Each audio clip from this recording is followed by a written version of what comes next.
No dia 18 de junho de 2007, um transeunte do lado de fora da loja Sofa Superstore, em Charleston, Carolina do Sul, viu fumaça subindo acima do showroom. Ele usou seu celular para ligar para o 911 e, ao mesmo tempo, correu para dentro para avisar os funcionários que trabalhavam na loja. Em menos de 3 minutos, os caminhões de bombeiros chegaram e dezenas de bombeiros começaram a trabalhar dentro e ao redor do prédio em chamas. Os funcionários, agora do lado de fora, disseram que não deveria haver mais ninguém dentro da loja. O fogo era pequeno e estava confinado à doca de carregamento. A princípio, parecia um trabalho rotineiro para o corpo de bombeiros, mas no final seria tudo menos rotineiro. De fato, acabaria tirando a vida de mais bombeiros do que qualquer desastre desde o 11 de setembro de 2001.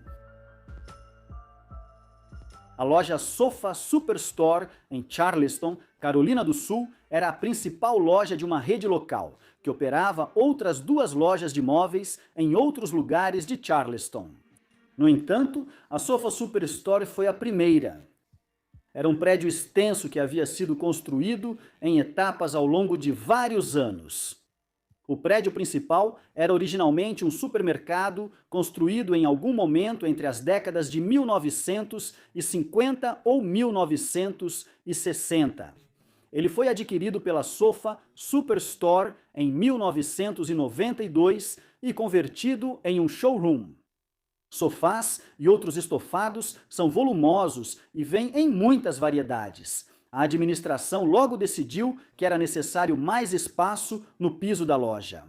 2 extensões foram adicionadas ao prédio, no lado oeste em 1994 e no lado leste em 1995.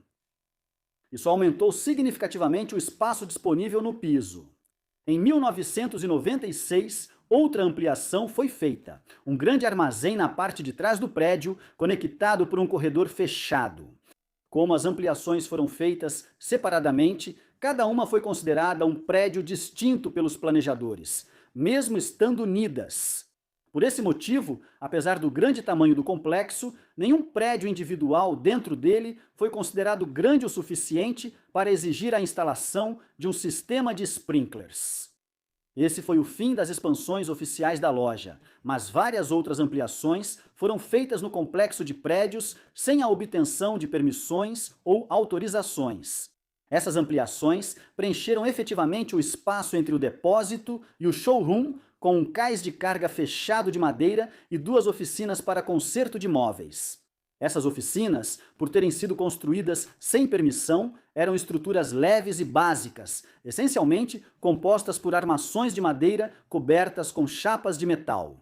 Algumas áreas na parte de trás do showroom também foram divididas de maneira semelhante para criar espaço para escritórios. Isso também foi feito sem solicitar permissão da prefeitura. Vista de frente, a loja Sofa Superstore pareceria uma única construção grande, já que os 3 prédios que foram unidos para criá-la estavam integrados. Uma fachada alta foi construída, com grandes vitrines inseridas nela para permitir a exposição dos produtos. Showroom e depósito estavam lotados de estofados e itens semelhantes, organizados próximos, com corredores estreitos entre as exposições. No depósito, os itens eram empilhados em prateleiras de aço que chegavam a 2 andares de altura até o teto do prédio. No dia 18 de junho de 2007, um incêndio começou na área de doca de carregamento do prédio da loja de sofás Superstore. A causa exata do incêndio inicial nunca foi determinada, mas suspeita-se que tenha sido um cigarro descartado. Por volta das 19 horas, a loja estava aberta, mas não havia clientes presentes e apenas 6 funcionários estavam no local. Um transeunte na estrada do lado de fora percebeu fumaça saindo do prédio e chamou os serviços de emergência. Em seguida, ele entrou brevemente na loja e avisou aos funcionários que havia um incêndio após uma tentativa frustrada de controlar o fogo com extintores portáteis. 5 funcionários do showroom permaneceram tempo suficiente para informar os bombeiros que chegavam sobre a localização do incêndio e, em seguida, evacuaram com segurança do prédio. Nesse momento, apenas um funcionário permanecia no depósito. Bombeiros de 2 quartéis chegaram ao local em menos de 3 minutos após a chamada de emergência. A estratégia inicial foi uma equipe combater o incêndio na doca externamente, enquanto outra evacuava funcionários no showroom. No entanto, o fogo rapidamente se espalhou da doca de carregamento para o showroom. Outra mangueira foi instalada, saindo dos caminhões de bombeiros na frente da loja e passando pelo showroom para tentar combater o incêndio por esse lado. Além disso, essa era uma tarefa difícil, pois o showroom estava lotado de móveis, que às vezes obstruíam a linha da mangueira e dificultavam a passagem. Além disso, a primeira mangueira utilizada era muito curta, obrigando os bombeiros a saírem e adicionar mais um trecho de mangueira à linha para que ela pudesse alcançar a área onde era necessária. Enquanto isso, após vários minutos tentando controlar o incêndio, a linha que estava sendo usada para o combate a partir da doca de carregamento acabou queimando. 2 bombeiros escaparam por pouco, sendo que um deles comentou depois que parte do seu capacete havia derretido devido à exposição ao calor. Os bombeiros continuaram o combate do lado de fora da doca de carregamento. Enquanto isso, outra linha foi conduzida para dentro da loja. Nesse momento, a visibilidade dentro da sala de exposição estava piorando devido à fumaça no ar. Pelo menos um bombeiro observou que precisou seguir as linhas de mangueira para conseguir encontrar a saída do prédio. À medida que mais fumaça do incêndio entrava, a visibilidade na sala de exposição ficou quase nula. Os bombeiros agora precisavam usar aparelhos respiratórios. Às 19h26, o único funcionário restante fez uma ligação para o 190 de um dos ateliês temporários, onde ele estava agora preso. Mesmo enquanto fazia a ligação, ele usava um martelo para tentar abrir caminho através de uma parede de chapa metálica, mas não estava conseguindo. Em poucos minutos, os bombeiros se dirigiram para a parte de trás do prédio após arrombarem um portão trancado. Eles chegaram do outro lado de uma parede externa, onde o funcionário estava preso, cortaram a parede com ferramentas elétricas e conseguiram resgatá-lo. O prédio agora estava completamente vazio de funcionários, mas ainda havia muitos bombeiros lá dentro. Pior ainda, a situação no showroom havia se deteriorado rapidamente. Era impossível ver. As mangueiras estavam emaranhadas entre os móveis, era difícil se movimentar. Nos corredores estreitos e lotados, a pressão da água era insuficiente e inconsistente, totalmente inadequada para qualquer tentativa de controlar o incêndio. Alguns bombeiros começaram a ficar sem oxigênio. Chamadas de pânico estavam sendo feitas pelo rádio, criando muita confusão. Os bombeiros, agora focados em evacuar a loja, esbarravam uns nos outros no interior tomado pela fumaça. O tráfego de rádio estava tão confuso que o chefe dos bombeiros responsável pela cena não percebeu inicialmente que seus homens estavam em perigo. Um chefe de batalhão de folga, que estava no local em seu próprio carro, ouviu pedidos de socorro pelo rádio e correu para encontrar o chefe e informá-lo. A situação agora era caótica e extremamente grave. O calor e a fumaça eram intensos dentro do showroom e os bombeiros estavam perdidos dentro do prédio. A única esperança deles era encontrar uma mangueira e segui-la para sair. Na frente do prédio, os outros bombeiros quebraram as grandes vitrines para criar mais rotas de saída para quem estava preso lá dentro. Embora isso tenha aumentado brevemente a visibilidade e permitido que pelo menos um bombeiro escapasse, também permitiu a entrada de oxigênio fresco na loja. Momentos depois, ocorreu o flashover, e assim que mais alguns bombeiros cambalearam para fora pela porta principal, a maior parte do showroom foi consumida pelas chamas. No total, 9 bombeiros não conseguiram escapar. O capitão Louis Mulkey, de 34 anos, o capitão Mike Bank, de 49 anos, o bombeiro Melvin Champagne, de 46 anos, o capitão William Hutchinson, de 48 anos, o engenheiro Bradford Beatty, de 37 anos, o bombeiro James Drayton, de 56 anos, o engenheiro Mark Kelsey, de 40 anos, o engenheiro Michael French, de 27 anos, e o bombeiro Brandon Thompson, de 27 anos.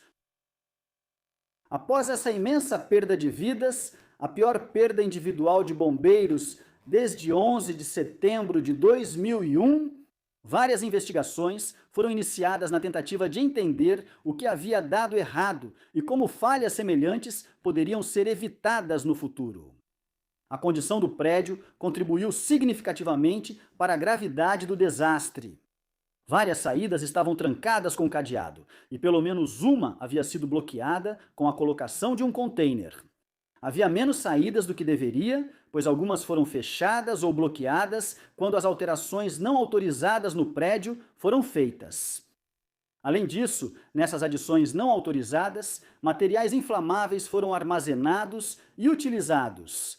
Normalmente, isso não seria permitido em um prédio projetado principalmente para armazenar e exibir móveis estofados, mas as oficinas de reparo de móveis foram adicionadas sem permissão e continham grandes quantidades de materiais inflamáveis. As inspeções poderiam ter identificado esses problemas, mas as inspeções anuais deixaram de ser realizadas pela cidade em 1998. Os bombeiros também enfrentaram problemas logísticos ao tentar controlar o incêndio. A localização da loja fez com que alguns caminhões de bombeiros tivessem que depender de hidrantes que ficavam a mais de 0,8 quilômetros ou 0,5 milhas de distância. Além disso, as mangueiras foram estendidas pelas ruas sem que o trânsito fosse imediatamente interrompido, o que fez com que veículos passassem por cima delas, comprimindo-as e causando irregularidade no fluxo de água. Algumas mangueiras usadas para tentar combater o incêndio também tinham diâmetro pequeno demais, considerando o tamanho das chamas. Esses problemas logísticos foram ainda agravados por questões organizacionais.